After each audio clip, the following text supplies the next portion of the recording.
For the repair of Korval controllers, the following procedures were necessary: replacement of various electronic components and general cleanup of the unit.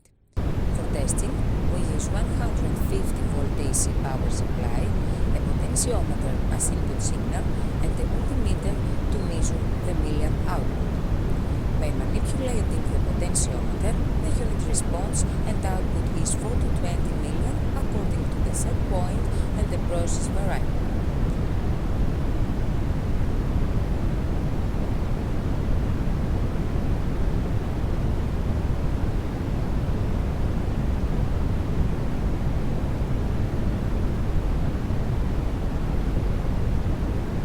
For the testing, the same procedure repeated for the second time.